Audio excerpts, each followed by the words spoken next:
남에서는 자유민주주의, 정치적으로는, 경제적으로는 자본주의 시장 경제를 토대로 해서 경쟁사회, 누구나 똑같은 조건을 가지고 경쟁을 해서 그 인생을 살아가는 것이고, 그 다음에 개방을 해서 국제화를 추구하는 이런 체제로 대한민국이 선택을 했죠. 반면 북한은 정치적으로는 공산주의 독재, 그 다음에 이 경제는 사회주의 계획경제를 토대로 해서 명령사회. 북한에서는 이 사회주의 계획경제라는 것은 숟가락, 밥가락 수까지도 계획에 의해서 관리하게 되어 있는 그런 체제죠.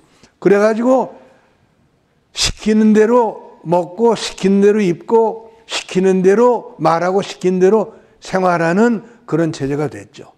그렇게 되니까 국제사회와 엮일 수가 없으니까 폐쇄사회가 되고, 그 다음에 고립화로 간 거예요.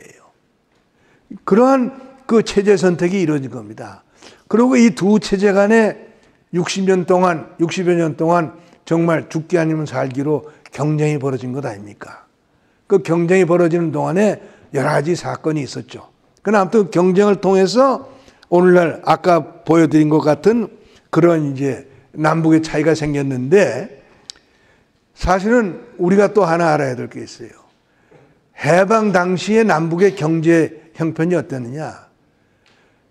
이 남한이 인구는 2배지만 국토는 북한보다 좀 적고, 그리고 경제는 북한이 압도적으로 남한에 비해서 우월했죠. 왜냐하면 모든 광물 천연 자원이 북한에 편재해 있기 때문이죠. 이 도표에서 보시는 바와 같습니다. 은 한 가지를 빼놓고 남한의 이 소위 이 천연 자원은 뭐 아주 열악했죠. 더군다나 산업의 쌀이라고 하는 전력은 말이죠. 해방 당시에 우리가 전체적으로 120만 킬로와트, 전국적으로 120만 킬로와트인가요? 그런데 그 절반이 60만 킬로와트가 수풍 발전소고, 그것이 전부 북에 있어서 아마 남한에서 발전하던 발전의 양은 8%인가 밖에 안 됐습니다. 92%가 이북에서 생산됐고, 그렇기 때문에 이제 여담입니다만은 해방, 이제 1948년 건국을 앞두고 백범 김구 선생이 끝내 대한민국의 독립에 반대하죠. 그래가지고 50선거 이후 6월 달에 평양을 가지 않습니까? 근데 평양에 갔더니 김일성이가 장계 추계로 김구 선생을 받아가지고 그냥 정치적으로 이용하고 돌려보냈어요. 그래서 김구 선생이 이제 평양을 떠나기 직전에 김일성이 만나서 뭐 허나마나한 부탁을 하죠. 이렇게 분단은 됐지만은 가급적 빠른 시일 안에 분단은 종결하고 통일을 이룩하자. 그럼 하나만한 소리죠. 그러고 부탁이 있다. 하나는 그동안에 이제 해방 직후에 남한이 워낙 전기가 없으니까 미군이 소련군과 협의해서 20몇만 킬로와트인가 북한의 전력을 공급받습니다. 주던 전력은 좀 달라. 했더니 김일성이가 흔쾌하게 그러마 그랬죠. 또 하나 있습니다.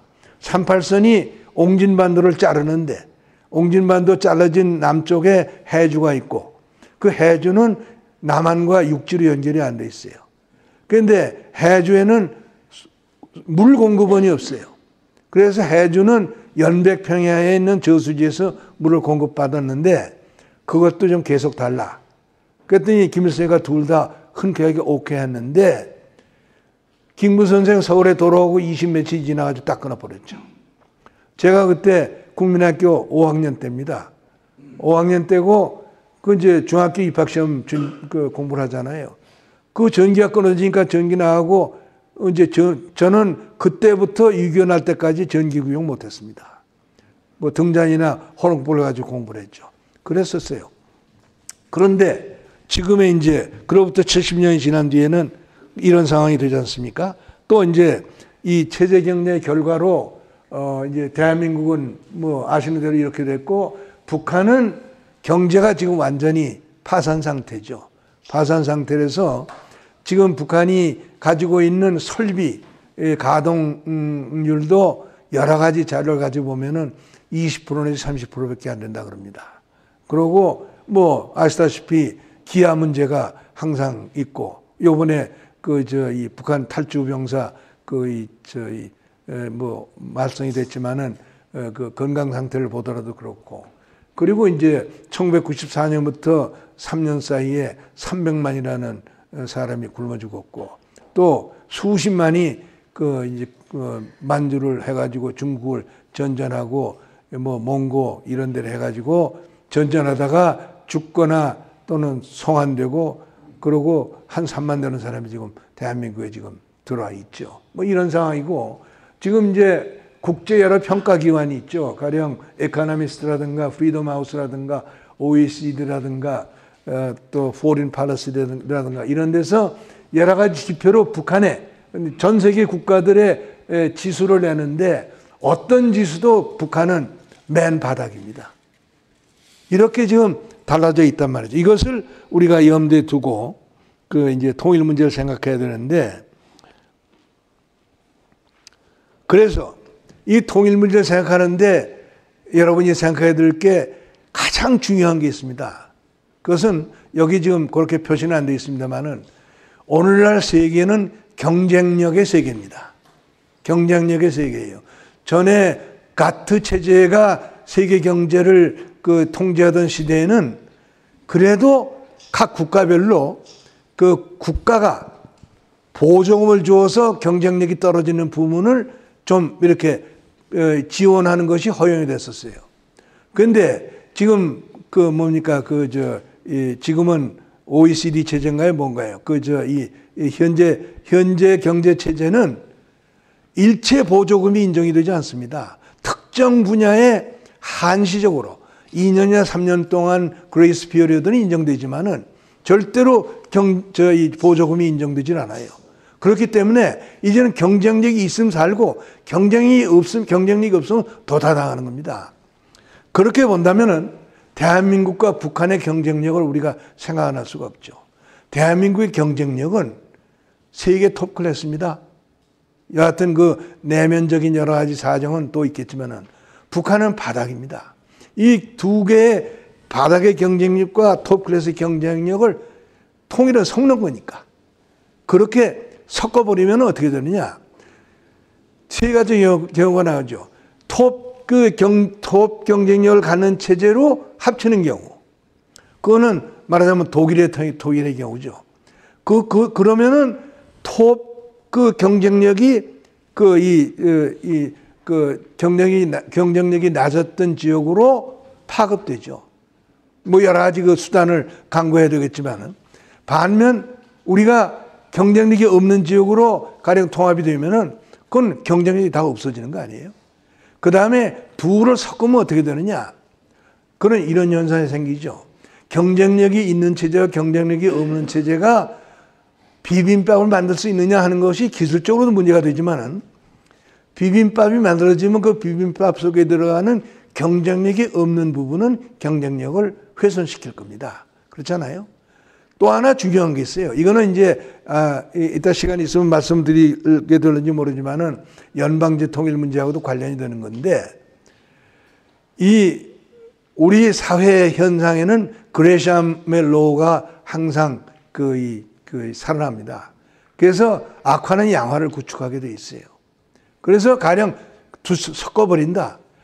그거는 열악한 쪽이 우월한 쪽을 잡아먹게 돼 있어요. 그래가지고 결국은 통일로 인해서 우리가 이 재미를 보는 부분을 없게 만드는 것이죠. 이것을 염두에 두고 우리가 통일 문제를 생각해야 되는 것이에요. 그래서 이 통일 문제를 이제 생각할 때 우리가 이런 문제를 꼭 생각해야 되겠죠. 하나는 우리가 참 생각을 잘 안 하는 부분이 있습니다. 통일과 우리 헌법 간의 관계입니다. 통일과 우리 헌법 간의 관계. 우리가 적어도 법치국가라면은 통일이 아무리 중요해도 합법적인 듀 프로세스를 통해서 이걸 추진해야 됩니다. 그러면 헌법의 테두리 안에서 해야 마땅하죠. 이것은 이제 나중에 좀 시간 있으면 또 부연해서 말씀드리겠지만은 양독 통일 때 이것이 아주 참 우리가 참고할 타산지석이 많이 나옵니다. 그래서 그럼 통일은 어떻게 하고 있느냐? 우리 통일은요, 공산주의를 불법화하고 있습니다. 공산주의를 불법화하고 있어요. 공산주의를 허용하지 않고 있어요. 그러니까 우리가 우리 헌법 체제 하에서 통일을 하려면은 두 가지 중에 하나를 해야 돼요.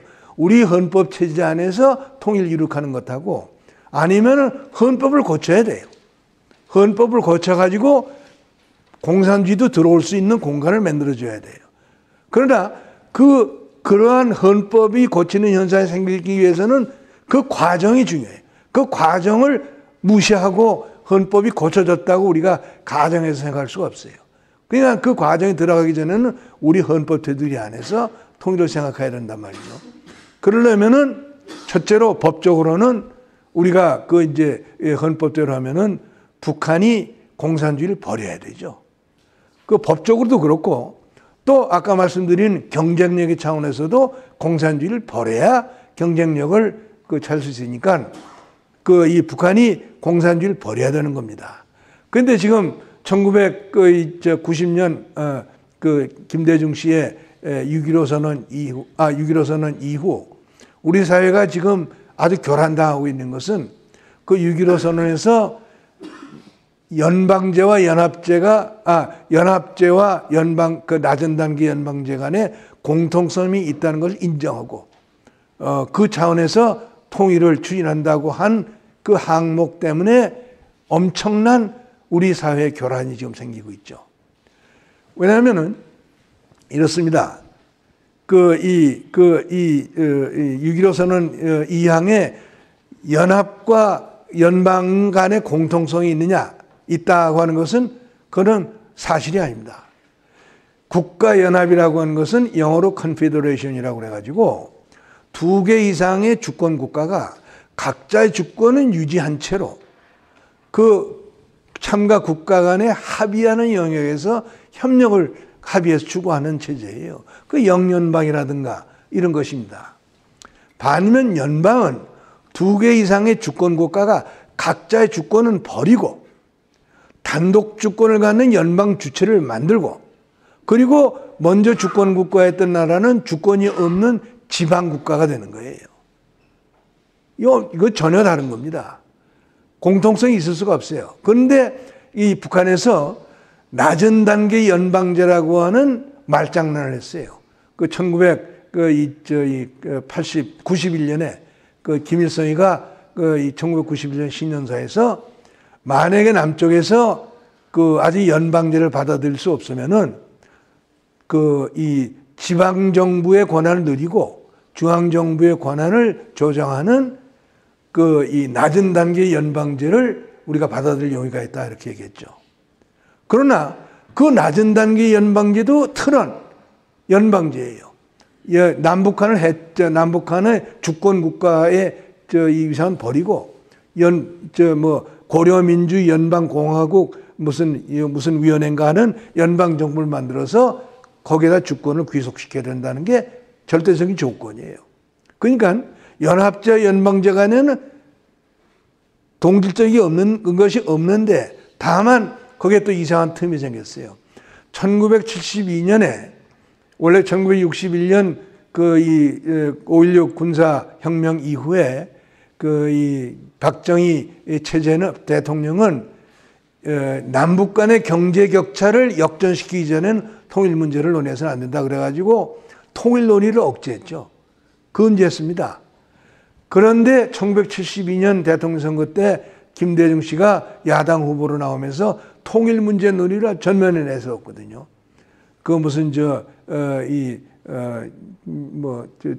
해가지고 그래가지고 100만 표 차이로 졌죠. 그러고 나서는 이 김대중 씨가 72년 이 선거 이후에 소위 3단계 통일론이라는 걸 들고 나왔어요. 처음에는 공화국 연방제 통일 방안입니다. 제일 처음에 명칭하기는. 그러다가 연방제 그러면 이북계 아니냐? 해가지고 야단을 하니까 이름을 바꿔가지고 삼덕의 통일방안이라고 그랬다가 나중에는 또 무슨 이름을 바꾸고 몇 번 바꿨어요. 바꿨는데 요는 그 내용을 여러 번 이 김대중 씨가 여러 군데 얘기한 걸 제가 전부 모아가지고 분석을 해보니까 김대중 씨의 공화국 연방제 연합제 통일방안에는 연합제가 없어요. 처음부터 연방국가를 만든다는 거예요. 그럼 이북하고 같은 것이죠. 그러니까 김대중 씨의 공화국 연방제 통일방안하고 김일성의 연방제 통일방안하고는 동질성이 있는 겁니다. 그런데 여기서 또 이제 흥미로운 거는 역대 그러니까 전두환 정권 이래로 전두환, 노태우, 김영삼 대통령마다 자기의 통일 방안을 내놨어요. 그래서 그거를 정부의 통일 방안으로 가지고 외교를 하고 그랬어요. 전두환 씨는 민족화, 민주통일 방안이라는 걸 가지고 했고, 노태우 씨는 민족공동체 통일 방안이라는 걸 했고, 김영삼 씨는 3단계 3기조 통일 방안이라는 걸 가지고 했어요. 그런데 김대중 씨는 대통령이 되고 자기 통일 방안을 정부의 통일 방안으로 공식화하는 작업을 안 했어요. 그 이유는 여러 가지로 추리가 가능하지만은 제가 보기에 가장 근리한 추리는 그 김대중 씨가 대통령 되기 전부터 이분의 아주 앰비션은 대통령도 대통령이지만은 대통령 되는 것 자체도 노벨 평화상을 받는 수단으로서 생각을 했기 때문에 노벨 평화상에 접근하기 위해서 편리한 쪽으로 이런 걸 하는데 아마 그런 관점에서 자기의 그 통일 방안이라는 것을 정부 차원의 통일 방안으로 공식화시키지 않았는데 이걸 가지고 김일성이하고 얘기한 거예요. 그 얘기했다는 것은 본인이 수긍을 했습니다. 이제 6.15선언 끝내고 돌아오니까 국내에서 난리가 났죠. 이회창 씨가 막 들고 일어나고 그랬어요.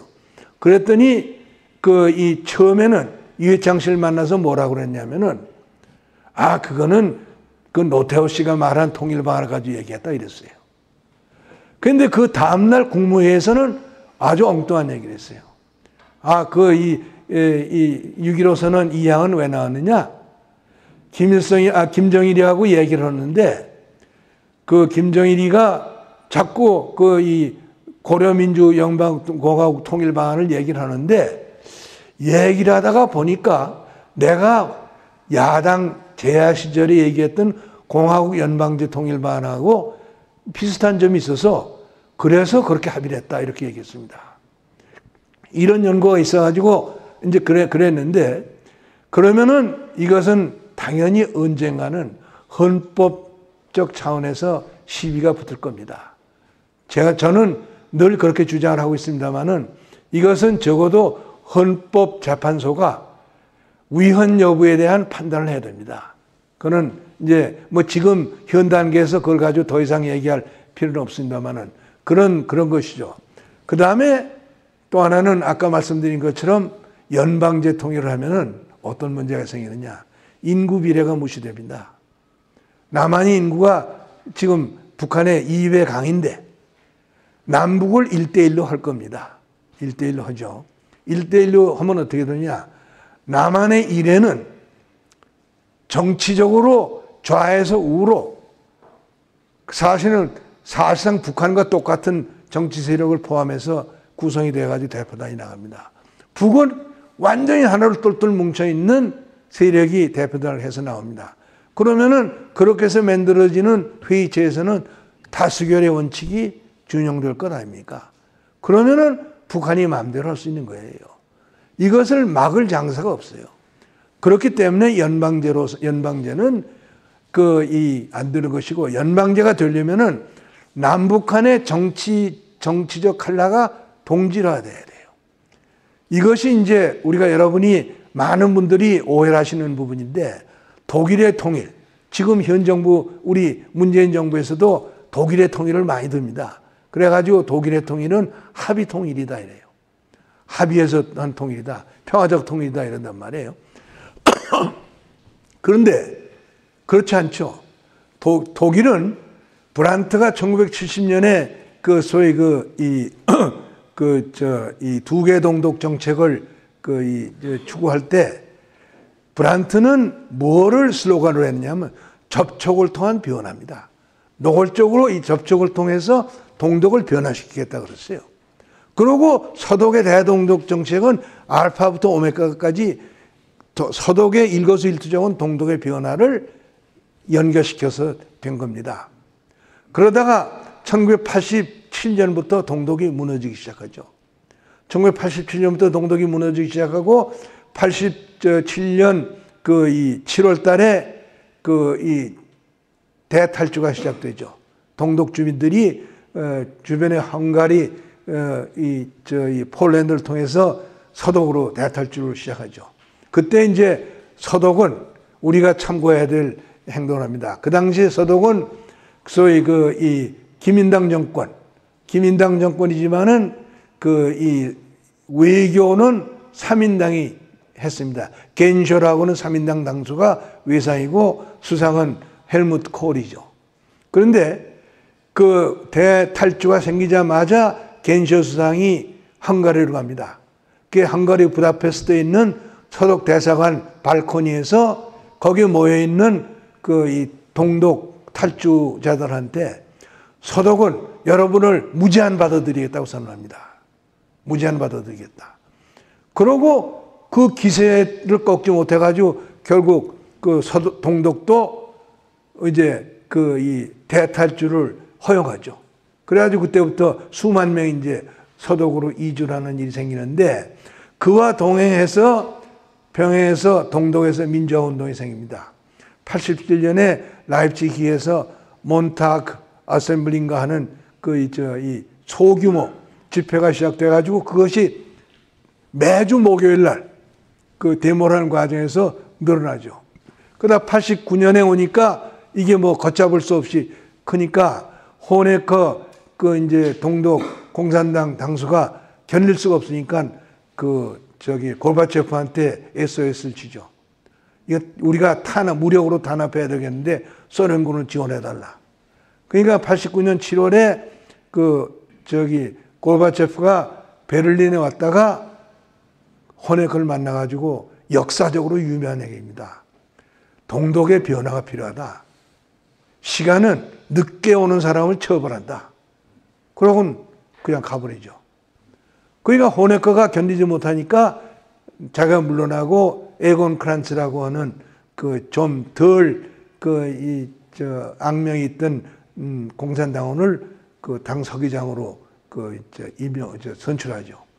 뭐 그러면 걷잡을 수가 없이 이제 동독 내부가 터집니다. 뭐 이 라입치히에서 100만 시위가 일어나고 동베를린에서 100만 시위가 일어나고 막 그러니까 11월 달부터 이 에곤 크란츠 정부가 헬무트 콜한테 SOS를 칩니다. 양도 협상을 통해서 이걸 해결하자. 콜 수상이 응하지 않습니다. 응하지 않고 그런 동안에 동독에서 상황이 급박해지니까 에곤 크란츠가 수상이었던 슈토프라고 하는 수상을 바꾸죠. 모드로프라고 하는 또 온건한 공산주의자를 수상으로 내세우는데 또 걷잡을 수가 없으니까 11월 8일 날인가 베를린 장벽을 허물잖아요. 허물고 그 다음 날 동독 헌법을 개정해가지고 공산당 일당 독재 조항을 없앱니다. 그래도 서독에서 그걸 받아들이지 않았어요. 11월 28일 날 콜 수상이 유럽과 독일의 분열 상태를 극복하기 위한 10개 방안이라는 것을 발표합니다. 우리 노태우 대통령이 그 해에 내놨던 이 민족 공동체 통일 방안과 내용이 비슷해요. 그런데 콜 수상이 그걸 내놓고 그걸 가지고 동독과 직접 협상하지 않습니다. 조건이 있다. 조건을 내걸어요. 동독이 먼저 민주화를 해야 된다. 동독에서 자유선거를 통해서 인구 비례에 의해서 구성되는 의회가 먼저 성립돼야 된다. 그래야 협상을 하겠다. 이렇게 하니까 동독에서 견디지 못하고 이듬해 1990년 3월에 총선거를 합니다. 다당제. 거기서 공산당이 8%가 지지를 얻고 그 이 기민당 계열이 78%인가 그 지지를 얻어가지고 로타 디 메지에르라고 하는 반공주의 변호사가 동독의 수상이 되죠. 비로소 서독이 그 메지에르를 상대로 해서 통독 협상을 하는 겁니다. 그러니까 이거는 동독의 정치 상황이 서독과 동질화된 뒤에 협상한 것이지 공산당하고 협상한 게 아니에요. 이거를 우리가 많은 사람들이 오해하거나 아니면 이걸 그냥 그 왜곡해가지고 우리 국민들을 혼동시키고 있는 것이 지금 상황이라는 것을 우리가 알아야 됩니다. 그래서 이 헌법과 이 통일과의 관련이 이런 문제에서 이제 나오는 것이고, 그 다음에 또 하나 중요한 것은 우리가 70년 동안 정말 생사를 건 체제 경쟁을 했습니다. 체제 경쟁의 결과가 남북에 전개되어 있어요. 그 결과가 반영되는 통일이래야지. 이 결과를 무시하고 무슨 평준화 통일을 한다. 아니면 하향 뭐 해서 북한의 조건을 들어가지고 통일한다. 이래가지고는 그 통일은 허나만한 통일이 되는 것이죠. 그 다음에 세 번째로는 사실은 경쟁력을 상실한 북한 체제는 해체가 돼야 되는 것이죠. 그리고 그 다음에 우리가 생각해야 될 것은 북한에서 급변사태라고 하는 이름의 정책 변화가 생길 가능성이 있다는 것을 우리가 전제로 해서 통일 문제를 생각해야 된다는 몇 가지 이제 상황적 요인들을 우리가 한번 생각해 보는 것이죠. 그 다음에 그렇게 해서 이루어지는 통일은 어떤 내용을 이룩해야 되느냐. 그것은 제가 보기엔 대한민국 국민들이 피와 땀으로 발전시켜서 대한민국 세계 굴지의 선진대국으로 도약시킨 자유민주주의와 시장경제 질서와 가치가 통일된 나라에서 위축, 축소되거나 훼손되지 않는 통일이어야 되고, 그 다음에 북한 동포들을 북한판 공산 독재 체제인 수령 독재라는 이름의 세습 왕조로부터 해방시켜서 그들도 대한민국 국민들과 함께 자유민주주의와 시장경제 혜택을 공유하게 하는 통일이어야 되고, 그 다음에 더 중요한 것은 통일국가의 달성을 통해서 통합된 민족의 저력의 시너지 효과가 발생돼서 한민족의 경쟁력을 한층 더 신장시키는 통일이어야 된다 하는 내용을 우리가 하나의 그 합의에서 가지고 있어야 되는 것이 아니냐. 사실 이 문제와 관련해서 우리가 또 하나 알아야 될 게 있어요. 양독이 그렇게 해서 통일을 했습니다. 통일을 했는데 통일하기 전에 서독의 국력은 세계 2위였습니다. 이 미국, 서독, 그 다음에 일본 이랬습니다. 그런데 지금 통일되고 지금 몇 년이 지났습니까? 1990년부터 거의 30년 가까이 지났죠. 지금 통일된 독일의 국력은 아마 세계 4위인가 5위일 겁니다. 미국, 중국 또는 중국, 미국, 그 다음에 일본, 그 다음에 유럽연합, 그 다음에 독일일 겁니다. 그만큼 통일로 인해서 시너지 효과보다는 독일이 상처를 입은 겁니다. 이것을 우리가 생각해야 돼요. 그런데 여기서 중요한 것은 독일의 통일은 간단히 말하면 독일의 돈으로 동독을 산 것인데, 독일과 서독과 동독의 인구 비례는 2대 1입니다. 4대 1입니다. 서독 사람 4명이 동독 사람 1사람을 감당한 통일이에요. 그런데 남북한은 인구가 2대 1입니다. 남한 사람 2명이 북한 사람 1명을 감당해야 돼요. 그런데 서독이 통일될 때 서독의 국력하고 지금 우리 국력하고 비교하면 어떠냐? 우리가 지금도 그 당시의 서독 국력에 미치질 못해요. 그러니까 통일이라는 것이 이것을 자칫 잘못하고 통일 과정을 운영하면은 우리한테 재앙이 될 것이냐, 이 참 축복이 될 것이냐 하는 것을 우리가 심각하게 생각하지 않을 수 없고, 그 차원에서 방법론을 우리가 잘 살펴보지 않을 수 없다 그것이죠. 그럼 방법론의 차원에서 우리가 이제 한번 마지막으로 생각을 해보죠. 결국 아까도 이건 말씀드렸습니다만은 대한민국이 공산화돼서 북한으로 편입되는 통일, 남북의 두 체제를 절충해서 이룩하는 혼합형 통일, 거기 이제 그 중에 하나의 연방제 통일이 될 수 있겠는데, 그 다음에 북한이 해체되어서 대한민국으로 편입되는 통일, 이 세 가지밖에 더 있겠습니까? 그 중에서 우리가 선택을 해야 되는데 그건 마지막 선택밖에 더 있습니까? 그렇지 않습니까? 마지막 선택을 하기 위해서 통일의 여러 가지 방안을 우리가 생각을 해야 되는 것이죠.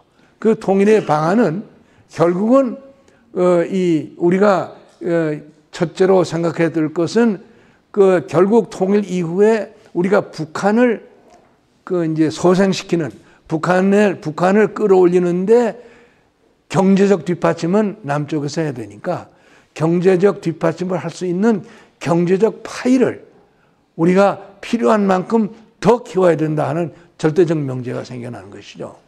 또 하나는 북한이 지금 이러한 통일은 현실성은 지금 없죠. 왜냐하면 북한이 아직도 버티고 있으니까. 이제 여러분들 지금 통일 문제에 관해서 들으시는 말씀 가운데서 한 가지가 있죠. 흡수 통일은 안 된다 이러지 않습니까? 지금 우리 정부의 문재인 대통령이 흡수 통일은 안 된다 그럽니다. 이거는 어불성설이에요. 양독 통일이 흡수 통일이 아닙니다. 흡수 통일이라는 것은 흡수하는 쪽이 주도하는 통일이 아니에요. 그렇잖아요? 근데 양독 통일은 동독이 주도한 통일입니다.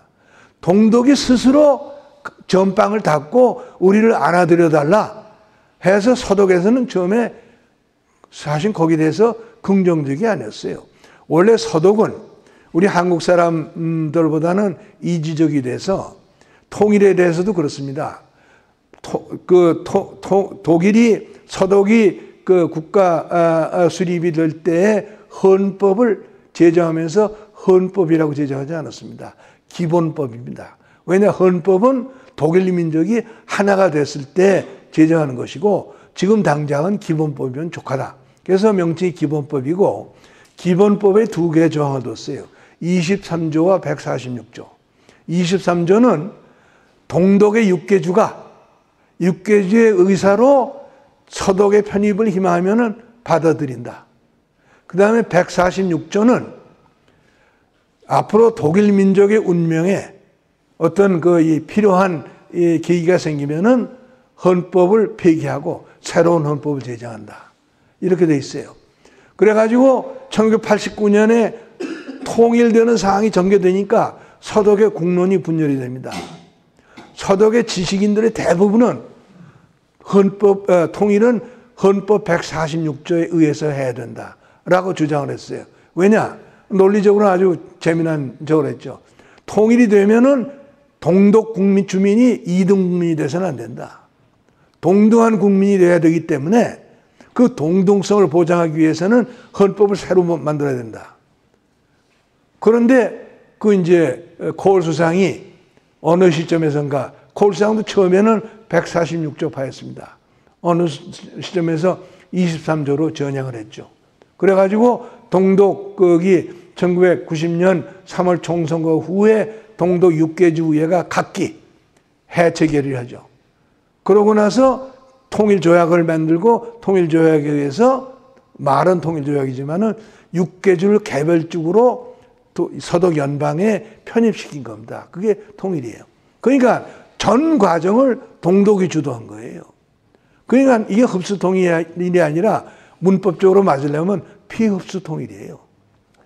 흡수 통일을 하는 쪽에서 마음대로 한 게 아니에요. 마음대로 할 수가 없어요. 지금 남북한도 마찬가지 아니에요. 우리가 흡수 통일이라고 말하는 것은 북쪽에서 들으면 가당찮을 거예요. 더군다나 북쪽은 지금도 자기가 주도하는 통일을 하려고 그러잖아요. 그러니까 지금 흡수 통일을 가지고 우리 국민들을 현혹시키는 것은 지금 이제 우리가 전통적으로 가지고 있는 대한민국 주도의 통일 논의를 희석시키거나 하기 위해서 하는 고도의 심리전을 우리 정부가 지금 전개하고 있는 겁니다. 그래서 흡수 통일이라는 말을 우리가 사용하는 것은 옳지 않죠. 그래서 결국은 우리가 이러한 통일이 이루어지기 위해서는 북한의 변화가 절대적인 선제 조건이고 북한이 희망을 해야 되는 것이지 북한이 희망을 하지 않을 때는 우리가 할 방법이 없다는 것을 우리가 염두에 둬야 될 것인데 그렇다고 해서 그럼 우리가 손가락 빨고 가만히 있어야 되느냐? 그렇지 않죠. 북한이 그러한 변화를 하도록 우리가 적극적으로 추동을 해야 됩니다. 우리가 뭐 여러 가지 방법이 있죠. 여러 가지 방법을 해서 북한의 변화를 촉진하고 촉구시키는 운동을 해야 되는 것이죠. 정부도 그런 방향으로 정책을 운영해야 되는 것이고, 그런 과정에서 이제 우리가 아주 큰 우리가 그 정션에 지금 부닥쳐 있어요. 핵 문제 때문에 지금 이제 북한이 남북한 간의 대치가 아니라 미국과 국제사회와 대치하고 있는 상황이 나와 있죠. 뭐 이것을 장황스럽게 말씀드리기에는 시간이 부족하니까 결론적으로 저는 이렇게 봅니다. 지금 북한과 이 미국 간에 그 조성되고 있는 그 핵 문제를 둘러싼 그 소위 이 충돌은 결국은 조만간 군사적으로 해결날 겁니다. 왜 군사적으로 해결하게 되어 있느냐 하면은 미국이 북한으로부터 위협을 받고 있어요. 원자탄으로 공격을 받는다는 위협을 받고 있어요. 북한이 아직 미국 본토를 원자탄으로 공격할 수 있는 능력을 갖지 않았을 때는 미국이 간접적인 방법으로 해결을 하는 방법을 치중했죠. 가령 남북 대화라든가 또는 뭐 육자회담이라든가. 그러나 지금 재작년부터는 그거는 김정은이가 너무 까불었어요. 지금 북한이 실제로 그런 능력을 가지고 있는지 없는지 하는 건 객관적으로 그 증명된 건 없어요. 그러나 북한이 워낙 그 심리전을 잘해가지고 미국 사람들이 지금 7, 8알이 지금 당장이라도 북한으로부터 핵 공격을 받을 위험이 있다. 이걸 어떻게 해야 되느냐 하는 걸 심각하게 지금 고민하고 있는 상황이 돼 있단 말이죠. 그런데 미국은 트라우마의 나라입니다. 펄하버, 리멤버 펄하버, 또 리멤버 9/11. 그래서 외부 세력으로부터 미국 본토가 공격받은 2개 사건, 이 2개 사건을 다시는 허용해서는 안 된단 말이죠. 미국 영토가 외부 세력의 군사력, 무력 공격으로 다한 것을 안 된다는 것 뿐만 아니라 더군다나 이번에는 핵무기 아닙니까? 그렇기 때문에 내가 보기에는 미국이 지금 북한을 군사적으로 공격해서 이 위협을 제거하는 것은 거의 국가 정책으로 결정됐다고 저는 봅니다. 다만 여러 가지 그 문제가 있어요. 어떤 문제가 있느냐? 이건 이제 우리가 심각해야 될 문제인데, 과거 미국은 북한을 군사적으로 공격하면 북한이 남한에 화풀이를 해서 동맹국인 남한의 그 여러 가지 희생이 우려된다. 그것 때문에 그 북한에 대해서 극단적인 군사적 조치를 하기 어렵다. 이것이 공론화되어 있었죠. 근데 그것은 미국이 북한의 핵 위협 아래 놓이기 이전 얘기예요. 이제는 남한의 어떤 그 희생이 따르더라도 미국의 국가 이익을 우선해서 챙길 그런 쪽으로 움직이고 있다고 저는 봅니다. 다만 그 북한이 남한에 대해서 화풀이를 하지 못하게 하거나 또는 화풀이 하더라도 그 파괴 효과가 극소화되도록 하는 조치는 미국이 여러 가지로 고려할 겁니다. 그러나 제가 보기에는 이미 다이스는 던져졌다. 주사위는 던져졌다. 북한이 정도를 벗어나가지고 미국으로 하여금 그런 위협을 느끼게 만들었기 때문에 이제 조만간, 그런데 현실적으로는 지금 또 하나 문제가 생겼죠. 내년 평창 올림픽입니다. 많은 분들이 사실은 금년 안에 트럼프가 그걸 하는 것이 아니냐 이런 우려를 가지고 있었는데 미국도 지금 고민하고 있는 것 같아요. 이 올림픽을 어떻게 해야 되느냐. 그래가지고 올림픽 이전이라도 미국이 지난 몇 달 동안 취하고 있는 걸 보면은 굉장히 북한을 자극하고 있어요, 미국이. 그래서 북한으로 하여금 한 발 꽈함에다 더 들이든지 뭐 더 들이게 유도하는 여러 가지 전략을 하고 있고, 또 미국의 군사 정책은 전통적으로 선제 공격을 안 하잖아요. 반드시 선제 공격을 다 하고 거기에 대한 대응 군사 행동을 해왔는데, 뭐 그것이 이제 전통적으로 그렇게 되어서 이번에도 계속 그런 자극을 줬는데 김정은이가 겁을 먹고 그건 잘 안 합니다. 그런데 김정은도 이런 상태로 그냥 갈 것 같지가 않아요. 왜냐하면 김정은도 국제사회에서 북한이 있다는 것을 알리는 유일한 방법은 핵과 미사일 가지고 노는 것밖에 없고, 이 몇 달 동안 미국이 좀 주춤주춤하고 있는 거 보면 미국은 결국 어떤 때려도 반격을 못하는 것 아니냐 하는 오판을 하기가 쉽게 돼 있죠.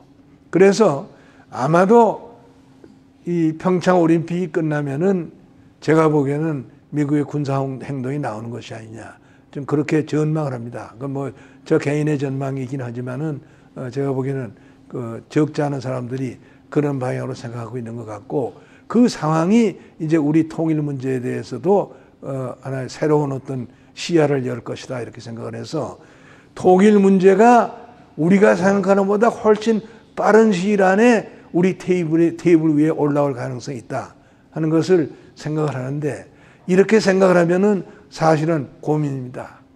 지금 정부가, 대한민국 정부가 그러한 상황과는 합치되지 않는 생각을 하고 있고, 더군다나 뭐 좀 깊이 들어가기는 어렵습니다만은 지금 문재인 대통령이 이끄는 정부가 내부적으로는 완전히 주사파 종북 세력이 장악하고 들어가고 있기 때문에 이게 참 걱정이에요.